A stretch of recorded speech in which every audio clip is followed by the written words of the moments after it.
Sheila aunty की ठुकाई।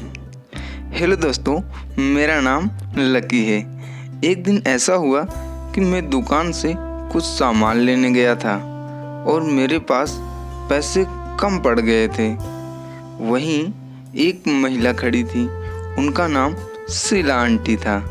ये भी बदला हुआ नाम है। शीला आंटी थी तो 35 साल की, लेकिन लगती थी बस महज 25 साल की आसपास की थी। उन्होंने न जाने क्यों मेरे पैसे दुकानदार को दे दिए।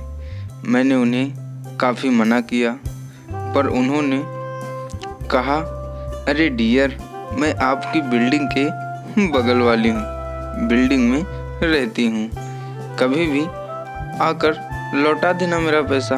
मैंने भी सोचा ठीक है। वो मेरी तिरछी निगाहों से देखती हुई चली गई। उनके जाने के बाद मेरी मोमबत्ती जल उठी कि आंटी ने ये क्यों कहा कि मैं उनके बाजू वाली बिल्डिंग में रहता हूँ। इसका मतलब आंटी का ध्यान मुझ पर नज़र रखती है। उस वक्त तक इतनी समझ मुझे आ चुकी थी कि इस उम्र की महिलाएं कुछ ज़्यादा ही चंचल हो जाती हैं। फिर आंटी का वो पलटकर मुझे तिरछी नज़रों से देखना अंदर तक हिला गया। 2 दिन बाद मेरे पैसे आने पर शाम में मैं उनके घर गया। आंटी ने गेट खोला, तब मैं उन्हें देखकर एकदम से चौंक गया। सच में क्या माल लग रही थी वो। मैंने तब आंटी को ध्यान से देखा। कटीली और नशीली आंखें भरे हुए चूचे, आधी लटकी और खुली सी नाइटी, हाथों में वाइन का पैक। अरे तुम आओ, अंदर आ जाओ। मैंने कहा, नहीं आंटी, मैं कल आता हूँ। वो हंसी और बोली, अरे यार, इतनी बूढ़ी हूँ क्या मैं? आंटी मत कहो प्लीज, एक एक्स्ट्रा पैग लेना पड़ेगा। फिर वो हंसने लगी। मैंने झेंप कर कहा, ऐसा नहीं है मैम, सॉरी, लीव इट, अंदर आओ। और उन्होंने मुझे खींचकर अंदर घसीट लिया। अंदर लाकर सोफे पर धकेला और उन्होंने मुझे वाइन या रम। मैंने बोला, आपके गिलास में क्या है? वो बोली, रम। मैं बोला, फिर वही सही है।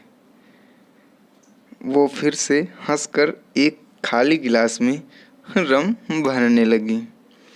बात में उन्होंने मेरे कॉलेज, गर्लफ्रेंड, दोस्त, घर की हालात सब के बारे में जान लिया। और ऐसे ही धीरे धीरे मैंने भी उनके सेपरेटेड हाउस वाइफ होने की बात को समझ लिया। और काफ़ी देर तक हम दोनों ऐसे ही बात करते रहे। फिर मुझको धीरे धीरे नशा काफ़ी ज़्यादा हो गया और वो भी बिल्कुल मस्त हो गई थी। और उनके दोनों बूब्स एकदम से हल्का हल्का झलक रहे थे, दिख रहे थे। तो मुझसे कंट्रोल नहीं हुआ और मैंने आंटी से बोल ही दिया कि आंटी, मुझे एक किस करने दोगी? तो वो बोली, ठीक है, पर किस ही करना? मैं बोला, ठीक है, और आंटी को कस के चिपका लिया।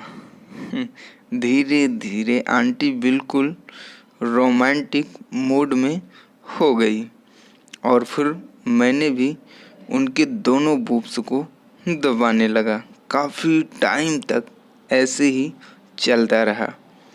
फिर मेरा नागराज बिल्कुल टाइट हो गया, पर मैंने आंटी को धीरे से लेटाया और दोनों टांगे उठाया, टपा टप देने लगा और वो बिल्कुल मस्त हो गई।